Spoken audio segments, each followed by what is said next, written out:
এই সরকার তো ইতিমধ্যেই শেখ হাসিনারই সরকার, কারণ এখানে কে শুধু শেখ হাসিনা নাই, তারই সংবিধান আছে, তারই সকল আমলাতন্ত্র আছে, তারই সেনাবাহিনীগুলো আছে।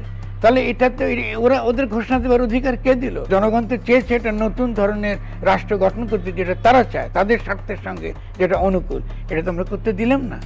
এটা তো চরম বিশ্বাসঘাতকতা জনগণের সঙ্গে। ওই যে বিএনপি যেটা চেয়েছে নির্দলীয় নিরপেক্ষ তত্ত্বাবধায়ক সরকার, তা আমরা কি এরকম নির্দলীয় নিরপেক্ষ তত্ত্বাবধায়ক সরকার বানানোর জন্য এতগুলো লোক বললাম, এতগুলো লোক পঙ্গু হয়ে রইল? আওয়ামী লীগ নিষিদ্ধ করার মানে হচ্ছে বিএনপিকে আওয়ামী লীগ বানানো। আপনি তো আসলে তো আওয়ামী লীগের হাতে ক্ষমতা ফিরিয়ে দিচ্ছেন, আসলে দিচ্ছেন বিএনপিকে। প্রাইভেট ইউনিভার্সিটির ছেলেরা তারা যে এত বড় একটা আন্দোলন করলো পুরো উত্তরাব্যাপী, তো ওদের কই? ওরা হারাই গেল কি করে? আপনি খালি 3টে উপদেষ্টা পেলেন, আর কাউকে পেলেন না খুঁজে। আর তাদেরকে রাখার দরকারটা কি ছিল আপনার? আপনি কেন করাপ্ট করলেন? আপনি কেন তরুণদেরকে করাপ্ট করা শিখলেন? করাপশন দিকে নিয়ে গেলেন কেন?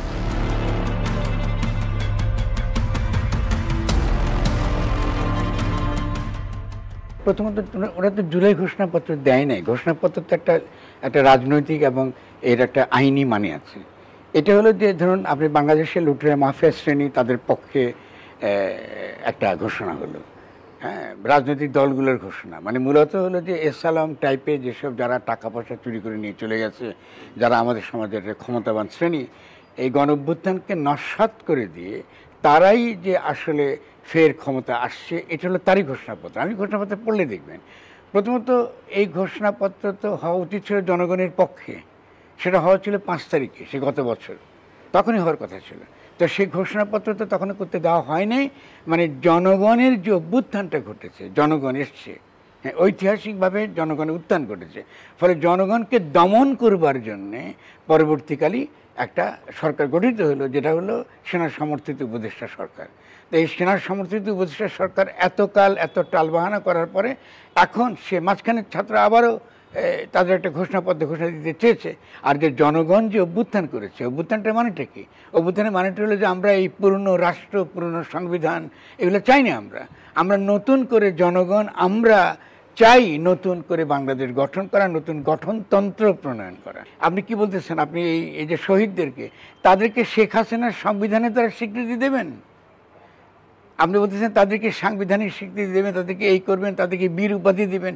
তো বীর উপাধি দেবার আপনারা কারা? কারণ এই সরকার তো ইতিমধ্যেই শেখ হাসিনারই সরকার, কারণ এখানে কে শুধু শেখ হাসিনার নাই, তারই সংবিধান আছে, তারই সকল আমলাতন্ত্র আছে, তারই সেনাবাহিনীগুলো আছে। তাহলে এটা তো ওরা ওদের ঘোষণা দেওয়ার অধিকার কে দিল?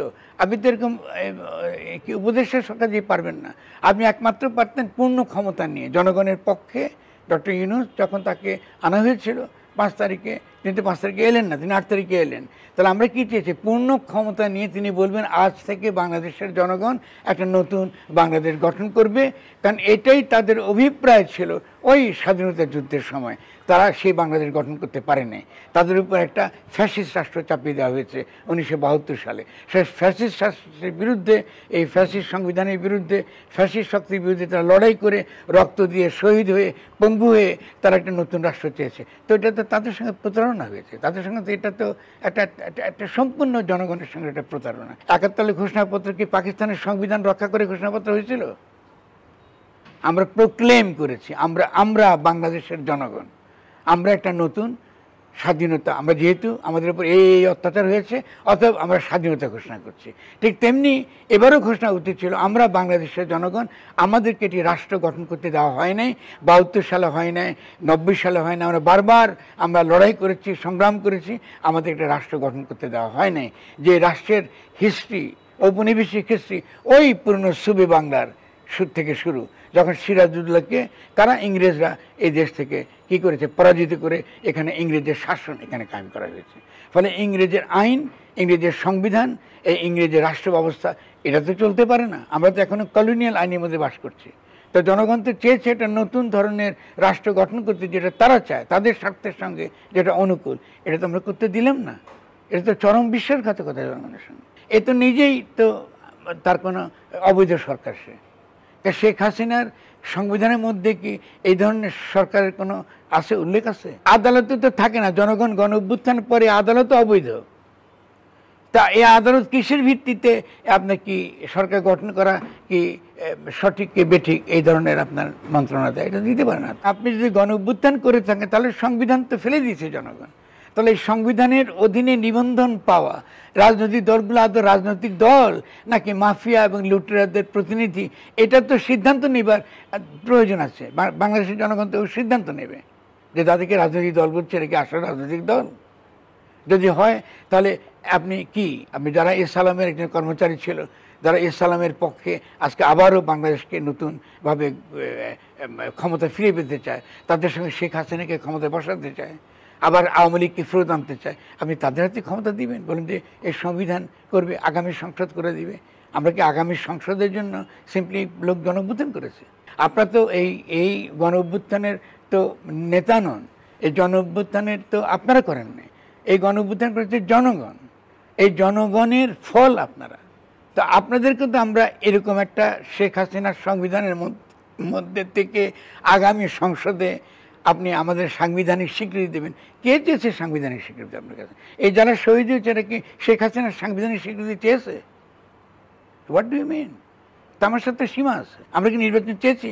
আমরা চেয়েছি গঠনতন্ত্র, আমরা একটা গণপরিষদ নির্বাচন চেয়েছি, একটা অন্তর্বর্তীকালীন সরকার চেয়েছি। তা আপনারা বানাচ্ছেন উপদেষ্টা সরকার। আমরা কি উপদেষ্টা সরকার চেয়েছি? আমি তো অন্তর্বর্তীকালীন সরকার চেয়েছি। আপনি যদি অন্তর্বর্তী বলেন তাতে কি অন্তর্বর্তী হয়ে যাবে? অন্তর্বর্তী একটা লিগাল টার্ম, একটা পলিটিক্যাল টার্ম। অন্তর্বর্তী মানে জনগণের যে অভিপ্রায়টা ব্যক্ত হয়েছে এই গণ অভ্যুত্থানের মধ্য দিয়ে, সেই অভিপ্রায় ধারণ করে যারা নতুনভাবে রাষ্ট্রকে গঠন করে এদেরকে বলে অন্তর্বর্তীকালীন সরকার। আপনি লোকেন আমি অন্তর্বর্তীকালীন সরকার, এটা হলো না তো। আপনি কি কোন অন্তর্বর্তীকালীন সরকার?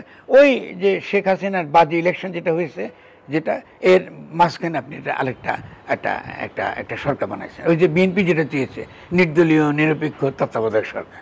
তো আমরা কি এরকম নির্দলীয় নিরপেক্ষ তত্ত্বাবধায়ক সরকার বানানোর জন্য এতগুলো লোক বললাম, এতগুলো লোক পঙ্গু হয়ে রইল?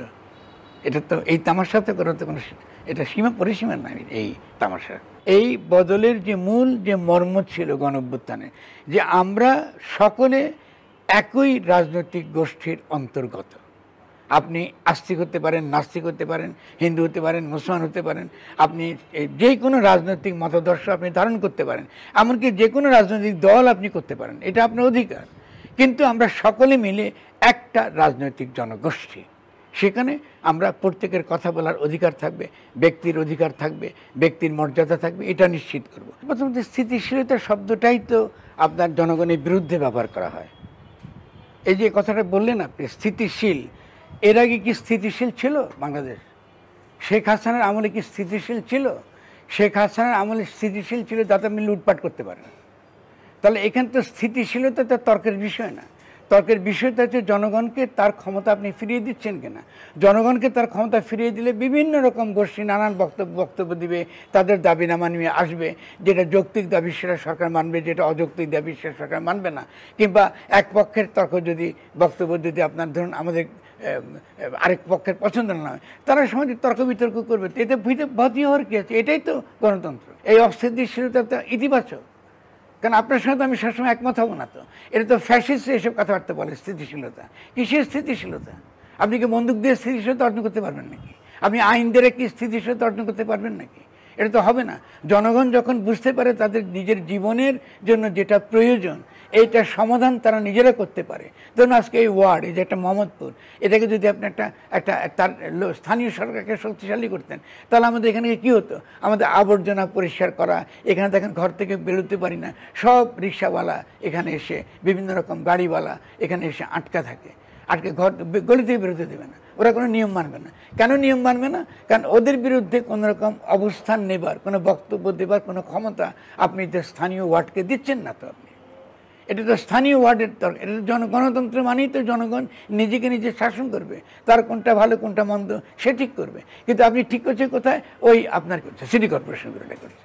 তাহলে এটা দায়িত্ব সিটি কর্পোরেশন আপনি দিচ্ছেন। আবার সিটি কর্পোরেশনকে কিন্তু আপনি স্বাধীনতা দিচ্ছেন না। এটা কিন্তু নিয়ন্ত্রিত, ওই লুটেরা মাফিয়াদের দ্বারা এটা নিয়ন্ত্রিত। তারা যেটা চায় এটাই করতে পারবে। ফলে জনগণকে যতক্ষণ পর্যন্ত না আপনি অধিকার দিচ্ছেন না, গণতন্ত্র দেওয়াটাই তো ইতিবাচক অস্থিরতা। ইতিবাচক অস্থিরতা মানে হচ্ছে আপনার সঙ্গে আমি কথা বলছি, একসঙ্গে সিদ্ধান্ত গ্রহণ করছি, তর্ক বিতর্ক করছি। খুব ভালো, জনগণ কদিন পরে শিখবে যে কোনো একটা সিদ্ধান্ত আপনার নেবার জন্য তাকে দল বেঁধে বিক্ষুব্ধ হয়ে গিয়ে আপনার যমুনাতে যাওয়ার দরকার পড়ে না। সে নিজেরা বসে যখন তারা তাদের এই ওয়ার্ডে বসে যখন কোনো সিদ্ধান্ত নেয়, এটা তারা কার্যকর করতে পারে। তাদেরকে তো এই ক্ষমতা আপনি দিচ্ছেন না। আপনি তো কোনো লোকাল গভর্নমেন্টে কোনো কথাই নিত নাই এইটার মধ্যে। আপনি স্থানীয় সরকার বলুন বা আপনার এই আদালতের সংস্কারের কোনো কথা নেই। আদালত তো বিকেন্দ্রীকৃত করতে হবে। ঢাকা শহরে আদালত থাকবে কেন? আর ঢাকা শহর তো একমাত্র শহর হতে পারে না, আমাদের বহু শহর আছে। প্রত্যেকটা শহরকে তার সমান অধিকার আছে তাকে বিকশিত হবার। আমরা এটা নদীমাতৃক দেশ।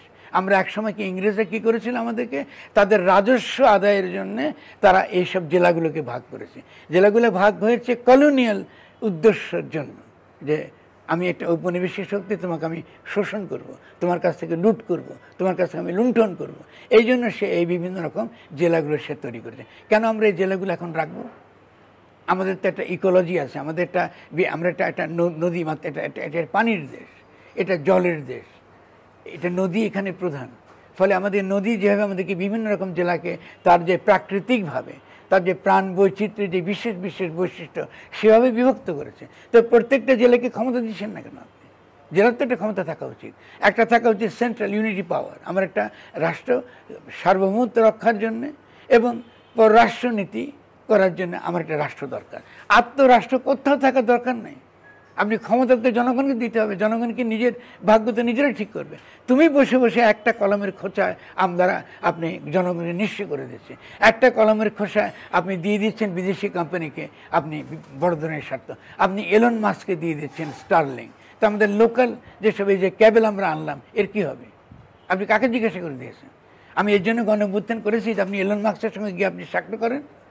আপনাকে আমরা এই জন্য গণঅভ্যুত্থান করেছি যে আপনি করিডোর দেন। আবার আপনি করিডোর দিচ্ছেন, সেখানে আপনি সেনাবাহিনীকে আপনি একবারও তাদের সঙ্গে পরামর্শ করার কোনো রকম আপনি প্রয়োজন বোধ করলেন না। কেন করলেন না? এটা তো আমাদের মিলিটারি ইস্যু।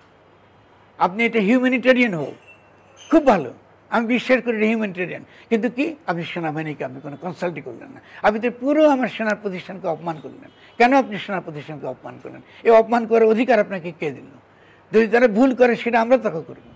এরপর আপনি চিটাগাং পোর্ট দিয়ে চাচ্ছেন একটা বিশেষ কোম্পানি। চিটাগাং পোর্টকে আমার মিলিটারি স্ট্র্যাটেজির অন্তর্ভুক্ত না? আমাকে ব্লু ওয়াটারের উপর আমার কি নিজের একটা আধিপত্য থাকা উচিত না? আজকে যে সারা বিশ্বে আজকে চীনকে কন্টিনিউ করার কথা বলছি আমরা, মার্কিন যুক্তরাষ্ট্র চীন যুদ্ধের দিকে চলে যাচ্ছে, তাহলে চিটাগাং পোর্ট তো আমার মিলিটারি অসম্ভব রকম ইম্পর্টেন্ট স্ট্র্যাটেজিক এরিয়া। আপনি কেন এটা কোনো কাউকের সঙ্গে কথাবার্তা না বলে আপনি কি সেনাবাহিনীর সঙ্গে কথা বলেছেন যে আপনি যে ডিবি ওয়ার্ডকে দিয়ে দেবেন? তো এখন কেন সেনাবাহিনী চালাচ্ছে ওটা? ওরা তো ঠিকই চালাতে পারছে। আর আমাদের এখনকার যে পোর্ট, এটা তো আমার জনগণ তো চালাতে পারে, আমরা দেখাচ্ছি তাদের তো চালাতে পারে। সেখানে সমস্যাটা কি? সেখানে একটা মাত্র সমস্যা যে আপনি ওখান থেকে কাস্টমকে তো সরিয়ে দেন, কারণ কাস্টমের জন্য মাল খালাস করতে কয়েকদিন দেরি হয়। এছাড়া বড় যে দক্ষতা আছে বাংলাদেশের এখনকার পোর্ট পরিচালনা, 2 থেকে 3 দিনের মধ্যে তারা খালাস করে দিতে পারে। তাহলে আমি কেন একটা বিদেশি কোম্পানিকে দেবো? তার মানে কি আমি বিদেশি কোম্পানিকে বিক্রি করার জন্য আমরা এই গণঅভ্যুত্থান করেছি? বলুন। আপনি ইপিজেডগুলো দিয়ে দিচ্ছেন। ইপিজেড মানে কি? Export processing zone. বাইরে থেকে এনে আমাদের সস্তা শ্রম তারা নেবে আর তারা বিদেশে এক্সপোর্ট করে তারা মুনাফা করবে, আমরা কিচ্ছু পাবো না, আমাদের ছেলেমেয়েরা নাকে মারা যাবে। আমরা এই জন্য গণঅভ্যুত্থান করেছি। এগুলো কি? ফারুকী আমার অত্যন্ত ঘনিষ্ঠ বন্ধু, কিন্তু আপনি যে ড্রোন উড়িয়ে লক্ষ লক্ষ টাকা খরচ করলেন, তো আপনি যে জনগণের কাছে গেলেন না। তারপরে আমরা জোর করে তাকে বলছি যে ফারুকী আপনাকে জনগণের কাছে যেতে হবে। আমাদের মাজারগুলো আমাদের গণতন্ত্রের একটা এটা গণতন্ত্রের সূতিকাগার। মানে মাজারে হিন্দু, মুসলমান, বৌদ্ধ, খ্রিস্টান, আস্তিক, নাস্তিক সকলে যেতে পারে। এটা একটা মিলন ক্ষেত্র। এটাই গণতন্ত্রের, এটাই কি বলে গণতন্ত্রের, এটাই হলো সবচেয়ে সুন্দর জায়গা যেখানে জনগণ অংশগ্রহণ করে, জনগণ সিদ্ধান্ত নেয়। একই সঙ্গে জনগণের আত্মিক বিকাশের, মনের বিকাশের, চিন্তার বিকাশের ক্ষেত্র। এখানে ফিলোসফির চর্চা হয়, দর্শনের চর্চা হয়। আপনি ধর্ম করতে চান, মসজিদ আছে। আপনি ধর্ম করতে চান, মন্দির আছে। ধর্ম করতে চান, মঠ আছে। তো আপনি মাজারগুলোকে ধ্বংস করেছেন। উনি কি বন্ধ করেছেন মাজার ধ্বংস করা? উনি তো বন্ধ করেন না মাজার ধ্বংস করা। উনি সনাতন ধর্মাবলম্বীদের উপর তিনি অত্যাচার করেছেন, তাদের অধিকার তিনি অস্বীকার করেছেন। কেন তিনি এটা করবেন? তারা কি দেশের নাগরিক না? তো আপনি এই যে একটা বছর আপনি একই রকম ধারাবাহিকতা, শেখ হাসিনার যে শাসন তারই আপনি ধারাবাহিকতা আপনি চালিয়েছেন, চালিয়ে আপনি এখন একটা ঘোষণাপত্র বলছেন এটা ঘোষণাপত্র। আর এটা কিসের ঘোষণাপত্র? গণ অভ্যুত্থানের সহজ বার্তাটা হচ্ছে এই যে গণ সার্বভৌমত্ব কায়েম, জনগণের কাছে ক্ষমতা দেওয়া, জনগণের কাছে ক্ষমতা দেওয়া এবং জনগণ যেন তাদের প্রতিষ্ঠানগুলো গড়ে তুলতে পারে যার মাধ্যমে তারা তাদের গণতান্ত্রিক অধিকার, তাদের ব্যক্তি অধিকারটা তারা চর্চা করতে পারে, তারা যেন অংশগ্রহণ করতে পারে, তারা যেন রাষ্ট্র শাসনে এমনকি রাষ্ট্র গঠনে তারা প্রতিনিয়ত অংশগ্রহণ করতে পারে। সিদ্ধান্ত দেওয়া থেকে আরম্ভ করা, একই সঙ্গে কী করবে সে সিদ্ধান্ত বাস্তবায়ন, প্রত্যেকটা ক্ষেত্রে যেন তারা অংশগ্রহণ করতে পারে, এই ব্যবস্থাটা করে দেওয়াকেই বলে গণতন্ত্র। আর আপনি গণতন্ত্র বলতে বুঝেছেন সংবিধান, তাও শেখ হাসিনার ফ্যাসিস্ট সংবিধান। আজকে জনগণ যদি গঠনতন্ত্র প্রণয়ন করতো, গঠনতান্ত্রিক প্রক্রিয়া তারা করতো, তাহলে প্রথম তারা কী করতো, এই যে তুমি যে রাজনৈতিক দল দেখাও, তুমি আসলে রাজনৈতিক দল, জনগণের তুমি কী করেছো গত 10 বছর আমাকে দেখাও, লুটপাট করা ছাড়া। তো এদের একটার করে নিবন্ধন থাকতো, তারা তো শেখ হাসিনার ওখানে নিবন্ধন পাওয়া দল। আচ্ছা, ইতিমধ্যে আপনি এনসিপিও ওখানে কেন ঢুকে? এনসিপি তোমার সমর্থন আছে, এনসিপিতে কোনো রাজনৈতিক দল হয়নি এখনো, তার তো কোনো নিবন্ধন নাই, তাহলে তার সঙ্গে কথা বলছেন কেন? এনসিপির কোন অধিকারে আপনি আলোচনাতে অংশগ্রহণ করলো? আপনি তো বেআইনি কাজ করতে পারেন না। আপনি যদি মনে করেন শেখ হাসিনার সংবিধান আপনি মানবেন, দেখুন কীরকম আপনি স্ববিরোধী, শেখ হাসিনার সংবিধান মানবেন, তাহলে যারা নিবন্ধিত দল তাদের সঙ্গে তো আপনি কথা বলেন না, তাদের বাইরে আপনি এনসিপির সঙ্গে কথা বলেছেন। এনসিপি তো এখন রাজনৈতিক দল, তারা তো ছাত্র তরুণদের প্রতিনিধি না। যদি আপনি বলতেন যে ছাত্র তরুণদের প্রতিনিধির সঙ্গে কথা বলছেন, আমি হাত তুলতাম, ঠিক আছে, এটাই করা উচিত ছিল। আপনি ছাত্র তরুণদের প্রতিনিধি হয়ে থাকেন, তাহলে সৈনিকদের সঙ্গে কথা বলবেন না কেন? সৈনিকরা যখন গুলি করা বন্ধ করেছে যেদিন, সেদিন শেখ হাসিনার পতন হয়েছে। তার মানে বাংলাদেশের সৈনিকরা এই গণ অভ্যুত্থানে সক্রিয়ভাবে অংশগ্রহণ করেছে, কারণ তারাও চায় বাংলাদেশে গণ সার্বভৌমত্ব কায়েম থাকুক। তারাও চায় সেনাবাহিনীর প্রতি এই তথাকথিত লুটেরা মাফিয়া শ্রেণী ওদেরকে যে পাহারাদারি করে রাখে, তাদের সম্পত্তির পাহারাদার হিসেবে রাখে, তারাও তো ওদের বিরুদ্ধে, তারা তো চাইছে না যে সেনাবাহিনীর সম্পত্তির পাহারাদার হোক, তারা তো চায় যে একটা শক্তিশালী প্রতিরক্ষা ব্যবস্থা গড়ে তুলুক। তারা কি চায় না? তারা কি দেশের নাগরিক না? তারা কি দেশকে ভালোবাসে না? তারা কি চোখের সামনে যখন দেখেছে তাদের সন্তানদের গুলি করে মেরে ফেলা হচ্ছে, তারা কি কাঁদে নাই? তারা কি দরবারে বসে কান্না করে নাই? মায়ের জন্য কান্না করে নাই তারা? তো আপনি কেন সৈনিকদের বাদ দিচ্ছেন? প্রত্যেকটা চিন্তা সৈনিকদের বাদ দিচ্ছেন কেন? তাদের তো অধিকার আছে কথা বলার, তারা তো দেশের নাগরিক। তাদেরকে সৈনিক তারা কি পাহারাদার থাকবে, দারোয়ানগিরি করবে, আপনি লুটপাট করবেন, আপনার সম্পদ পাহারা দেবে? এরকম সেনাবাহিনী কি চাই আমরা? না, আমরা এরকম কোনো সেনাবাহিনী আমরা চাই না। আমরা অবশ্যই চাই আমাদের সেনাবাহিনী যে জনগণকে ভালোবাসবে, কারণ জনগণেরই সন্তান তারা, জনগণের সঙ্গে তারা যুক্ত। তারা যে হুকুম তাদেরকে দিয়েছে যারা, এবং সেই হুকুমের ক্ষেত্রে যারা এই অন্যায়টা করেছে, এত এই খুন খারাপি করেছে, তাদের তো অবশ্যই বিচার হতে হবে। আর তারা যদি হুকুমের দাস হয়ে থাকে, যে হুকুম দিয়েছে, তাহলে তার তো বিচার হলে সেও তো মাপ পেয়ে যায়। কারণ আমি যদি সেনাবাহিনী থাকি, আমার নিয়ম, আমাকে আপনি নির্দেশ দিলেন এটা করতে, তো আমি করেছি কাজ, এটা আমার কি দোষ? তো আমি তাকে যদি দোষমুক্ত করে চান, সেই জন্য তো আমরা বলেছি বারবারই, আপনি নেলসন ম্যান্ডেলার মতো ট্রুথ এবং জাস্টিস কমিশনের মধ্যে কিছু একটা করেন। আপনি এই দেখেন, এটার মধ্যে জুলাই ঘোষণাপত্রে কিচ্ছু নাই। তার এই ক্ষতটা কি করে আমি কাটিয়ে উঠবো? তার কিচ্ছু নাই। আপনি এটা হতে পারেন নাকি যে আপনি তার কিছু থাকবে না? আমাদের একটা ক্ষত তৈরি হয়েছে না? আপনি কি আওয়ামী লীগকে চিরকালকে আপনি নিষিদ্ধ দল আকারে রাখবেন? আওয়ামী লীগ নিষিদ্ধ করা মানে বিএনপিকে আওয়ামী লীগ বানানো। আমি আবারও বলি, আওয়ামী লীগ নিষিদ্ধ করার মানে হচ্ছে বিএনপিকে আওয়ামী লীগ বানানো। আপনি তো আসলে তো আওয়ামী লীগের হাতে ক্ষমতা ফিরিয়ে দিচ্ছেন, আসলে দিচ্ছেন বিএনপিকে। আপনি যদি খালেদা জিয়াকে বাংলাদেশের আগামী একটা কি বল প্রতীকী প্রেসিডেন্ট করতেন, চুপ্পুকে সরিয়ে দিয়ে, তবু তো জনগণ বুঝতো আপনি জনগণের পক্ষে কিছু একটা কাজ করতেন। কেন তিনি ঘরে বসে প্রেসিডেন্ট হতে পারতেন? এটা একটা সিম্বলিক, এটা একটা সিম্বলিক ব্যাপার। কেন করেন না? কারণ তার লড়াইয়ের কারণে তিনি দীর্ঘ তার যে এই আপনার লড়াই তিনি করলেন, আপোষ করলেন না, এবং তার কথা অস্বীকার করে এই যে বিএনপির যে দলগুলো নির্বাচনে গেল, এইটা তো একটা বিরোধ বিএনপির মধ্যে আছে। তো বিএনপির মধ্যে তো একটা লড়াই চলছে। আর বিএনপি যদি নির্বাচন চায়, তাহলে বিএনপিকে আগে নিজের দলে নির্বাচন করতে হবে। আগে নিজের দলে নির্বাচন করুন, নির্বাচিত হয়ে নেতা হন, তারপর আপনি বাংলাদেশের নির্বাচনের কথা বলবেন। 32 নম্বর যখন ভাঙা হয়েছে, তখন ভেঙেছে কি জন্য? যেহেতু শেখ হাসিনা একটা অত্যন্ত মন্তব্য করেছে, উস্কিয়েছেন তিনি, তাহলে 32 নম্বর ভাঙার জন্য শেখ হাসিনা দায়ী। কারণ এই গণ অভ্যুত্থানে যারা নেতৃত্ব দিয়েছে তারা প্রথম দিন থেকে বলেছে 32 নম্বর পাহারা দিয়েছে, তারা 32 নম্বর তারা পাহারা দিয়েছে। কেন? কারণ এই 32 নম্বর থেকে বাংলাদেশের এই 6 দফা ঘোষিত হয়েছে, 32 নম্বর থেকে স্বাধীনতার ঘোষণা হচ্ছে। তো বাংলাদেশের জনগণ তো স্বাধীনতার বিরুদ্ধে নয়, তারা তো 71 সালে লড়াই করেছে, তারা শেখ হাসিনার ফ্যাসিস্ট শাসনের বিরুদ্ধে, শেখ হাসিনার বিরুদ্ধে, এমনকি তারা আওয়ামী লীগের বিরুদ্ধেও নয়। কারণ আওয়ামী লীগের পরবর্তীকালে যে রূপান্তরটা ঘটেছে এটা তো ফ্যাসিস্ট শক্তি, এটাকে আপনি আওয়ামী লীগ বলবেন কেন? এটাকে আওয়ামী লীগ? এটা তো আওয়ামী লীগ নাই, আওয়ামী লীগ দেখি নাই, আওয়ামী লীগের সমালোচনা করার কোনো সমস্যা নেই। তাহলে 32 নম্বর ভেঙেছে আওয়ামী লীগ। এখন আপনি যদি খুঁজে খুঁজে বের করেন কারা সেদিন 32 নম্বর ভাঙতে গিয়েছে, এটা খুঁজে পাবেন, এদের কিন্তু ব্যাকগ্রাউন্ডে দেখবেন এটা সব আওয়ামী লীগের। ফলে আপনি এটা বলবেন না, কারণ এখানে যারা গণ অভ্যুত্থান চেয়েছে তারা সবসময় গঠন বলেছে, তারা বারবারই বলেছে গণ অভ্যুত্থান গঠন, গণ অভ্যুত্থান গঠন, গণ অভ্যুত্থান গঠন। আমরা গঠনের কথা বলেছি। তাহলে এই অস্থিতিশীলতা, বিশৃঙ্খলা, এগুলো একান্তই লুটেরা মাফিয়া শ্রেণীর ভাষা। এগুলো যখনই কেউ বলে তৎক্ষণাৎ বোঝেন এই লোকটা অবশ্যই কোনো না কোনো লুটেরাদের টাকায় এগুলো এই প্রচারটা চালাচ্ছে। কী হয়েছে এত বড় গণ অভ্যুত্থানের পরে? কিছুই হয় নাই বাংলাদেশে। এত বড় শান্তিপ্রিয় মানুষ এদেশের মানুষ, কী হয়েছে তুলনামূলক? বরং ওই লুটেরা মাফিয়া শ্রেণী ওই সনাতন ধর্মাবলম্বীদের মন্দির হামলা করতে গেছে, ওই লুটেরা মাফিয়া শ্রেণী মাজারের পর মাজার ভাঙতে গিয়েছে, দিয়ে একটা অস্থিতিশীল, একটা বিশৃঙ্খল পরিবেশ তারা সৃষ্টি করতে চেয়েছে। কারণ এই বিশৃঙ্খল পরিবেশ সৃষ্টি করে তারা বলতে যাচ্ছে যে হ্যাঁ, কোনো নির্বাচন না হলে বিশৃঙ্খলা তৈরি হবে। কী বিশৃঙ্খলা তৈরি হয়েছে আমাকে বলেন তো দেখি? ছাত্ররা যখন রাস্তায় ছিল তখন কি ট্রাফিক ঠিক মতো চলে নাই? তো ছাত্রদেরকে রেখে দিলে কী হতো? কী সমস্যা ছিল? ছাত্ররা শিখত, তাদের জনগণের সঙ্গে পেশে তারা শিখত, তারা ট্রাফিক পুলিশের সঙ্গে সহায়তা করত। ছাত্রদেরকে আপনি পুলিশের সঙ্গে দিলে কী ক্ষতি হতো? ছাত্ররা পুলিশের সঙ্গে বিষয়ে শিখতো আইন শৃঙ্খলা কী জিনিস, এবং পুলিশকে কী করে জনগণের মধ্যে থেকে এখানে আইন শৃঙ্খলা রক্ষা করতে হয়, এবং তারা তো করেছে।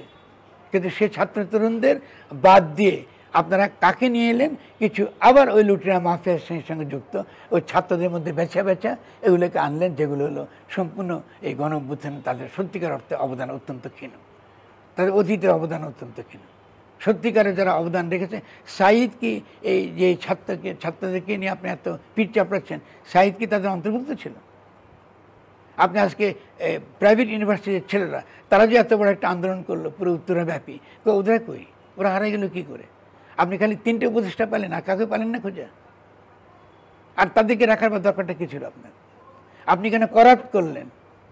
আপনি কেন তরুণদেরকে করাপ্ট করা শিখলেন? করাপশান দিকে নিয়ে গেলেন কেন? আপনি তাদেরকে মন্ত্রিত্ব দেওয়ার দরকারটা কী ছিল? উপদেষ্টা বানানোর দরকারটা কী ছিল? আপনি তাদেরকে নিয়ে আপনি ক্লিন্টন ফাউন্ডেশনে চলে গেলেন, গিয়ে পরিচয় করে দিলেন ম্যাটিকুলাস ডিজাইনার। ওর কী ডিজাইন ছিল আমি এখন জানতে চাই। আপনি তো বিদেশে ছিলেন, তার কী ডিজাইন ছিল আমরা শুনি।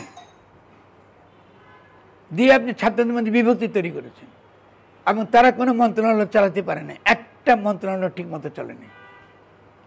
কেন? সারা জীবন আপনি সাধনা করেন একটা মন্ত্রিত্বে পাওয়ার জন্য, একটা রাজনীতি করেন। সে রাজনীতি পেয়ে আপনি কী করেন? রাজনীতি পেয়ে আপনি এই মন্ত্রণালয়টা যথাসাধ্য আপনি পরিচালনা করবেন। তো আপনি যখন শিখবার জন্য গেছেন, তো আপনি মন্ত্রণালয়টা ঠিকমতো চালান। হঠাৎ করে দেখি যে একটা মন্তব্য কি, আমাদের 1-11 পদধ্বনি পাওয়া যাচ্ছে। এটা তো সেনাবাহিনীকে অভিযুক্ত করা। কেন 1-11 হবে? আর 1-11 যদি হয় বাংলাদেশের জনগণ কি তা মেনে নেবে? আপনি তাহলে এটা কেন বললেন বলেন? কেন আপনি বললেন যে 1-11 পদধ্বনি? কে আপনাকে বলেছে 1-11 আসতেছে? কারা আনতেছে বলতে হবে। 1-11 জন্য কারা অ্যাক্টিভ এটা আপনাকে বলতে হবে। এই ধরনের তরুণদেরকে বলতেছে ম্যাটিকুলাস ডিজাইন। তাহলে 1-11 তার ডিজাইন ছিল, আপনি তো বললে হবে না এগুলো। আপনি জনগণকে নিয়ে তো তামাশা করতে পারবেন না। এত বড় আত্মত্যাগের পর আপনি তো সকলে মিলে কাজ করতে হবে। আমি এত কড়া করে কথা বলেছি এই কারণে আমাদের ভবিষ্যৎ অত্যন্ত খারাপ। কারণ ইতিমধ্যে আপনি খেয়াল করুন 18 তারিখে জেফ্রি স্যাক্স তিনি তো পরিষ্কারই বলে দিয়েছেন বাংলাদেশে একটা রেজিম চেঞ্জ হয়েছে। সে বাংলাদেশের এই বিভিন্ন রকম এই পরিবর্তন রূপান্তরগুলোর ক্ষেত্রে আমরা তো কোনো সিদ্ধান্ত গ্রহণ করতে পারছি না। সিদ্ধান্ত নিচ্ছে একটা এম্বাসি। এখান থেকে আমরা মুক্ত হবো কী করে? এখান থেকে তো মুক্ত হতে হবে। এই মুক্ত হতে হলে যাদের সঙ্গে আমাদের স্বার্থের আপনার সংশ্লিষ্টতা রয়েছে তাদেরকে বোঝাতে হবে। আপনি বলেন যে আপনি ট্রাম্পের এই ট্যারিফের হাত থেকে বাঁচার জন্যে আপনি যেই পরিমাণ শুল্ক তিনি আরোপ করেছেন এটা আপনি কমালেন, কিন্তু তারপর বলছেন অনেক চুক্তি হচ্ছে, এটা নাকি গোপন। গোপন চুক্তি কেন করবেন ট্রেডে? কী এমন গোপন চুক্তি ট্রেডে থাকতে পারে? এটা সিকিউরিটির ক্ষেত্রে, মিলিটারি স্ট্র্যাটেজির ক্ষেত্রে এটা হতে পারে, এটা আপনি যুদ্ধে জড়িয়েছেন, আপনি সিকিউরিটি বলতে, কিন্তু ট্রেডে কী চুক্তি করছেন? এই যে বোয়িং আনার চুক্তিটা করে আসছেন ট্রেডের মধ্যে, ভাঙা বোয়িং, এটার ব্যাখ্যা কী দেবেন? এটার ব্যাখ্যা তো এখন আমরা শুনি নাই। এটা কেন চুক্তি করছেন?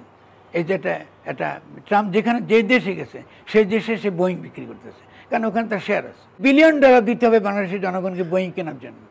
এই চুক্তি আপনি করে এসেছেন, তাহলে এখনও যখন বারবার প্রশ্ন তুলছি আমরা, এটাও পরিষ্কার করছেন না কি সিক্রেট আপনাদের এই মার্কিন যুক্তরাষ্ট্রের সঙ্গে। আপনি এটা কিছু বলেন না, বলতেছেন না, কথা নেই, বার্তা নেই। হঠাৎ করে মাইলস্টোনে এই যে ছাত্রদের, এই যে বাচ্চা বাচ্চা ছেলেরা, আপনি বুক ফেটে যায় এদের এই মৃত্যুটা দেখলে।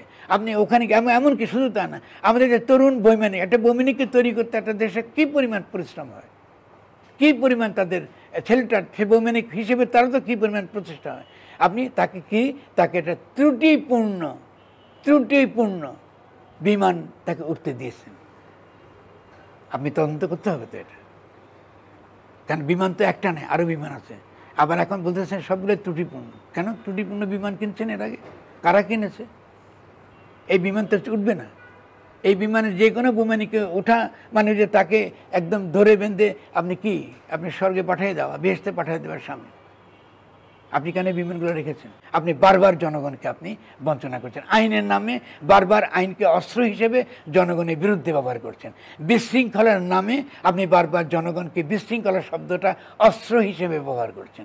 আপনি অস্থিতিশীলতার নামে বারবারই জনগণকে তার বিরুদ্ধে এই অস্থিতিশীলতা শব্দটা অস্ত্র হিসেবে ব্যবহার করছেন, জনগণকে ভীত করে দিচ্ছেন। কিসের বিশৃঙ্খলা, কিসের অস্থিতিশীলতা? জনগণ কি মানবে?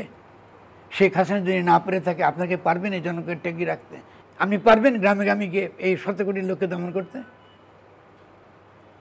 এটা সম্ভব না, কারণ জনগণ তো তাকিয়ে আছে আপনার একটা ইতিবাচকভাবে আপনারা অগ্রসর হবেন, কিন্তু ইতিবাচকভাবে আপনারা কেন অগ্রসর হচ্ছেন না? এতে কোনো যুক্তি নেই, কারণ জনগণ তো সুযোগ দিয়েছে 1টা বছর আপনাদেরকে, আপনার ইতিবাচকভাবে অগ্রসর হবেন। আপনি নিজের মতো করে উপদেষ্টা নিয়েছেন, আপনি নিজের মতো করে কাউকে জিজ্ঞাসা করেন, বাড়ি থেকে লোক নিয়ে এসছেন, আপনি একটা মন্ত্রণালয় আপনার মতন করে দিয়েছেন। এটা তো দিয়েছেন, লোকে তো মেনে নিয়েছে ওটা। তো তারপরে এই ঘোষণাপত্র এটা দিলেন আপনি জনগণকে।